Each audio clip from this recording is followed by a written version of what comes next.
Somebody else's story about you can marry you, divorce you, make you have kids, kill you, and bring you back to life. So if you don't tell your own story, who's going to tell your story? Oh, Jesus. So much for loving nature. Ooh, spider. I hope I don't have no spider on me. Jesus. Oh, Jesus. No, no, no, no, no, no, no, no. I'm going home, guys. I'm going home. Hello, guys. Welcome to this episode of thisisbiso, where we focus on sharing a variety of African narratives by us, from us, to the world.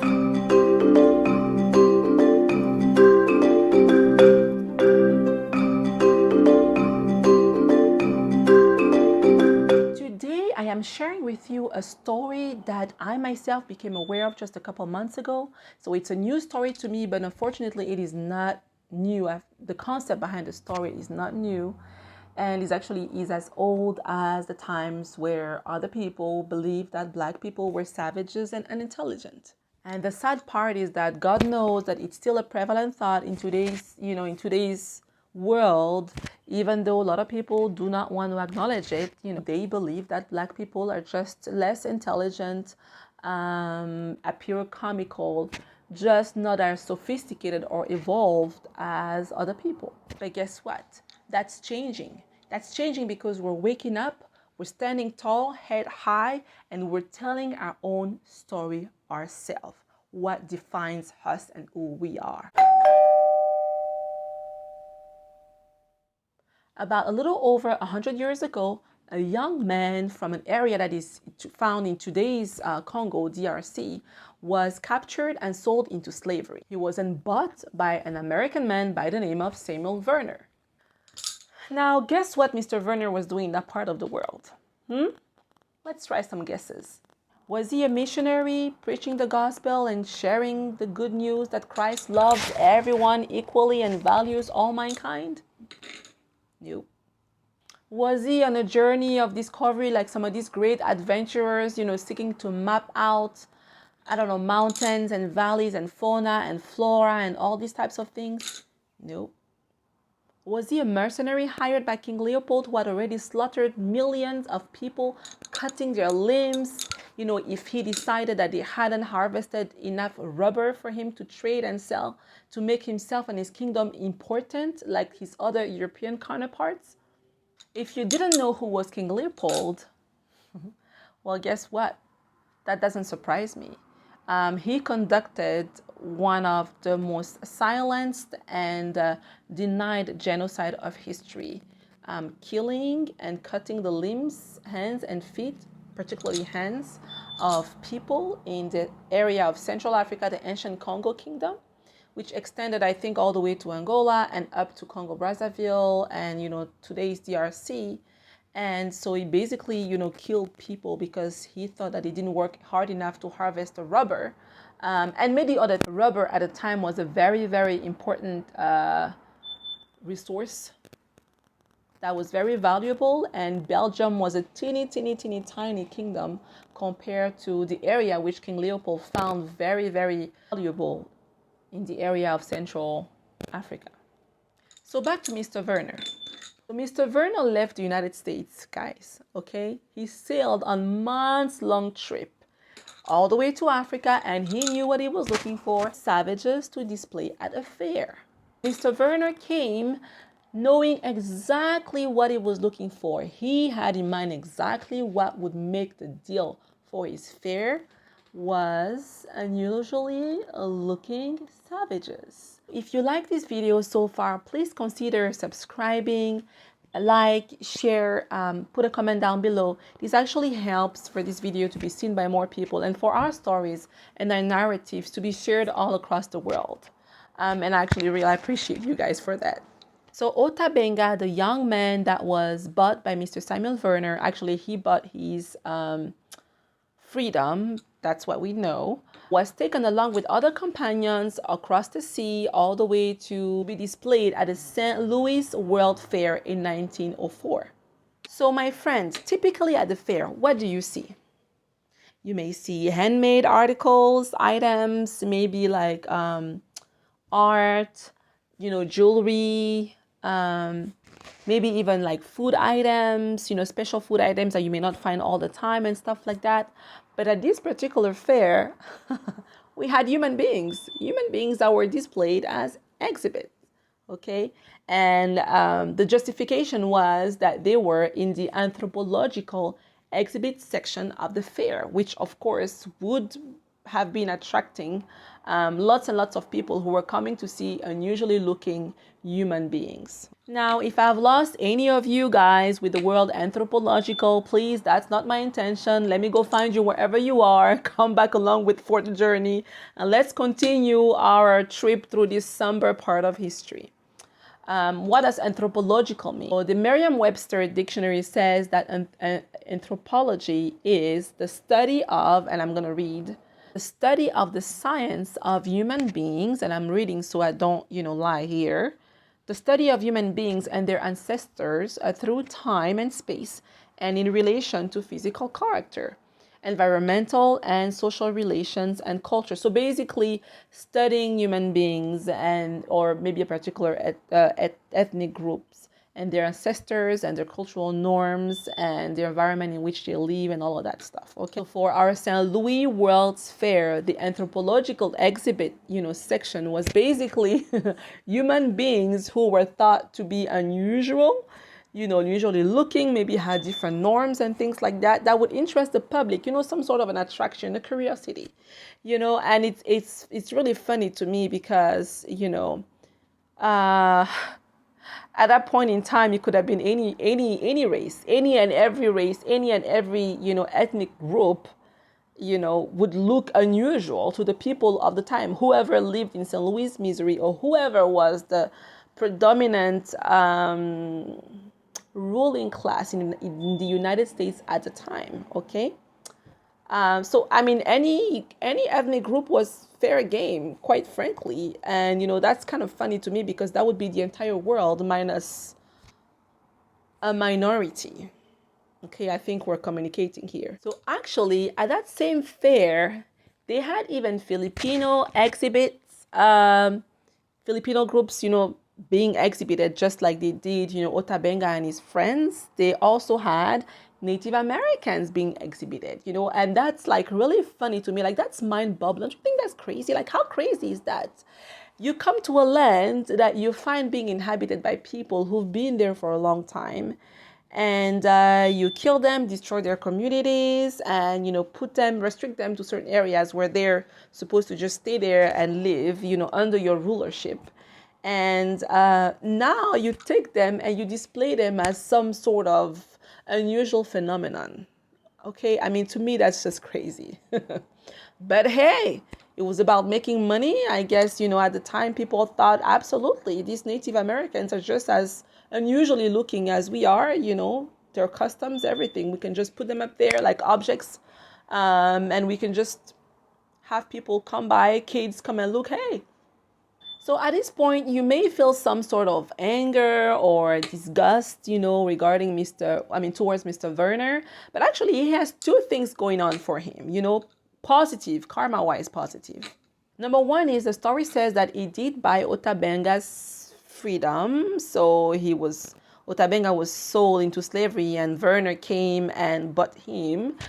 I don't know if that's the original story or if that's a cover-up story. I don't know.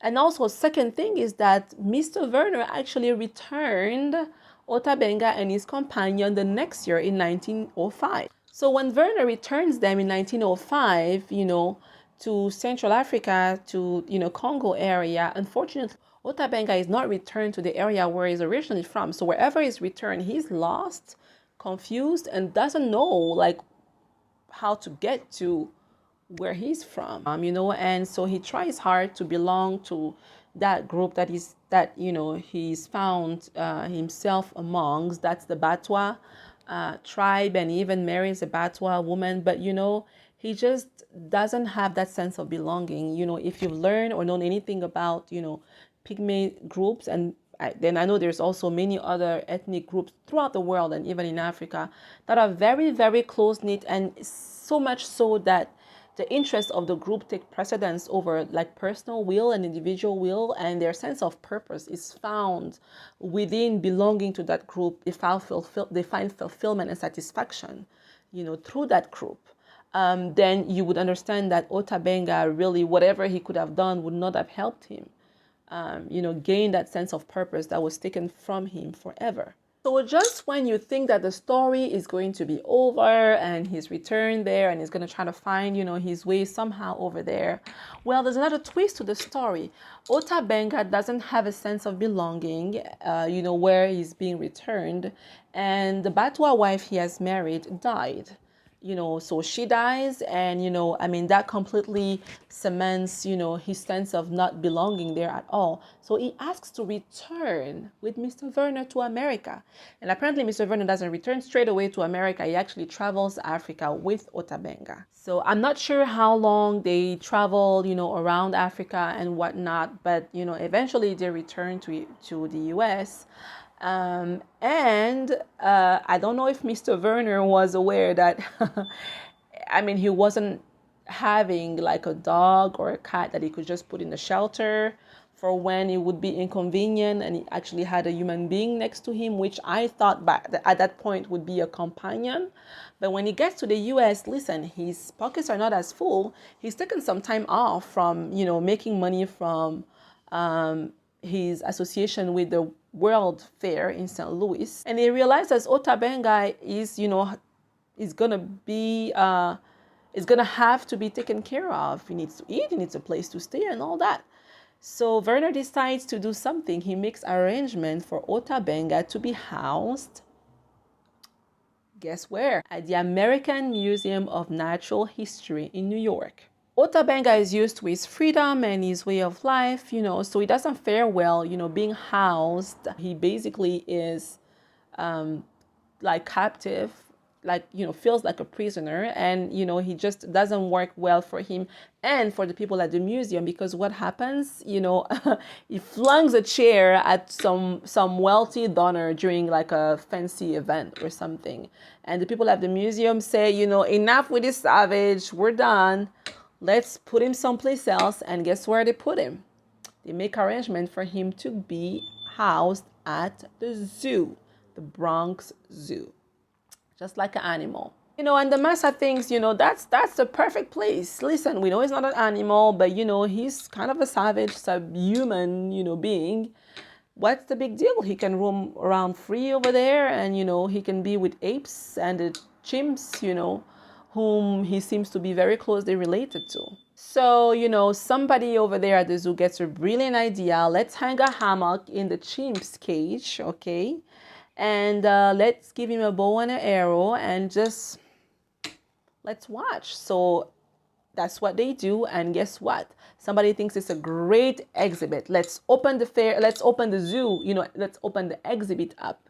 And let's display our new savage from the Congo. Now, thankfully, at that time, that doesn't last too long, because some people with a normally functioning brain and heart decide that this is not that amusing, and so they decide to close the exhibit thing and just get him out of the cage, but not out of the zoo. Just imagine, he's been exhibited in that cage with apes and the bow and the arrow, and people have come with their families and their children, watch this exotic exhibit, and now the exhibit is closed. What? So even though they closed the cage, he's still in the zoo, and now he's not even protected. So he gets hounded down, like visitors follow him. They try to touch him, they make him fall, they throw things at him, and he's so aggravated and so not amused at all that he becomes very aggressive. He just cannot take it, and one day he actually threatens the zookeeper with a knife, and they say, that's it, we're done with this savage, let's get him out of here and find him someplace else for him to be. So at the time, there were some black ministers who were finding this not very funny and could not understand how a person from their race, basically being black, was exhibited as a thing, and they kind of made a little bit of noise. And when these incidents happen and they want to get him out of the zoo, they actually I believe he's being kind of given into the custody of this minister, and I will put his name. I don't remember exactly, but and so he makes arrangement, or they make arrangement for him to be housed at some colored asylum orphanage in New York, where he stays for some time. I think for a few years. He gets a room to himself, and I guess they try to teach him what he hasn't been able to be taught, so he can be like a functioning independent person and trying to like fit in the society and stuff. And then later down the road, a few years later, they send him to Lynchburg, Virginia, to stay at a seminary. He gets to Lynchburg, Virginia, and this pygmy boy who's lost his sense of purpose, of fulfillment, of satisfaction, lost his sense of belonging and everything he ever knew, and is really in this society where he's not understood at all. He's essentially even a further dehumanized, in the sense that his own humanity and identity is not recognized. They actually changed his name to Ota Benga, Ota Benga, and they cap his teeth. So there are certain pygmy groups who have they do this thing to their teeth where it's kind of cosmetic dental surgery, and they shape their teeth individually, like with a pointed end, like upside down triangle, and that's what they think is beautiful in their culture. That's just like other cultures, have like the scarification marks they do on the face or other parts of the body and stuff. So when he gets there, they actually take him to some dentist, or have some dentist cap his teeth so he can have caps on his teeth and not have that display. Have him work at a tobacco factory. And then he works some odd jobs in exchange for room and board. And he tries to fit in the best he can, which is like incredible. And just when you thought that the story couldn't get worse, it does. So 12 years after Ota Benga is, being snatched from his people, he kills himself. So the story goes that, at that time in Lynchburg, Virginia, after his name was changed and his teeth were capped and he worked odd jobs and all that stuff, he had a deep sense of, like maybe a deep void, because he was often seen, making a ceremonial fire and dancing around the fire and singing his customary songs like in his language. And he would do that like all night and for hours and hours on end. And just like he became like sad, more sad and withdrawn. One day they find him with a gunshot wound to the chest, the level of the heart, and he's the cap on his teeth, which he had removed before killing himself. So this story is so complex and so disturbing on so many levels, and it's led me to learn so much and research so much about different things, such as human zoos. I didn't even know that was a thing. I never knew that was a thing. And also about the quickly vanishing culture of pygmies, of the pygmy groups. So there are two thoughts I want to quickly share before I end this video so it doesn't get too long. Number one, what is thought about us? And number two, what we think about ourselves.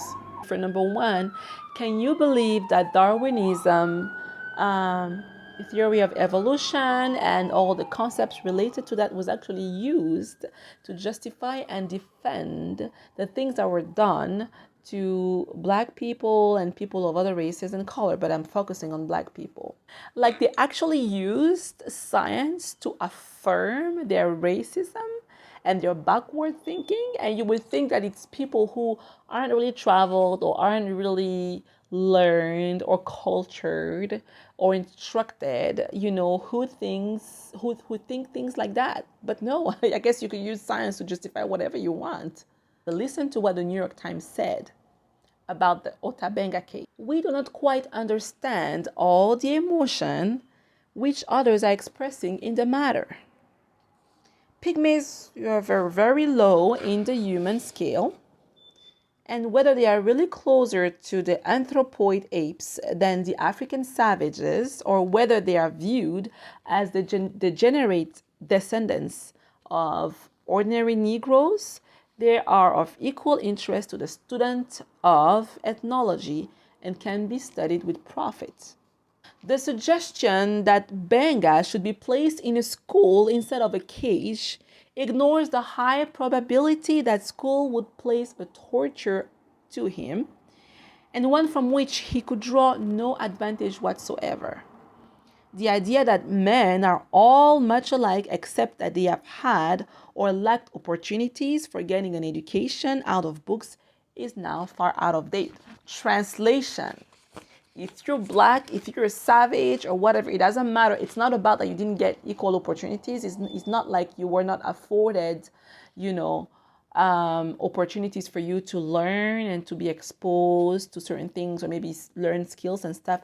It's just that even if we waste our time and money and resources to teach it to you, it will be of no benefit to you.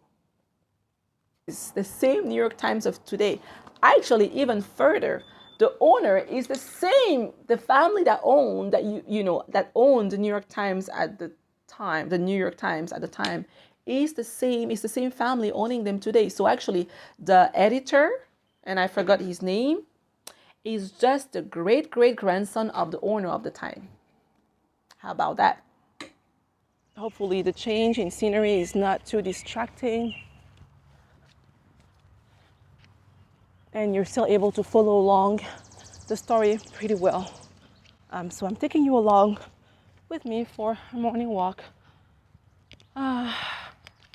through the woods behind where I live. So I'm gonna sit over here, guys. Hope there's no ants. I'm deadly afraid of ants.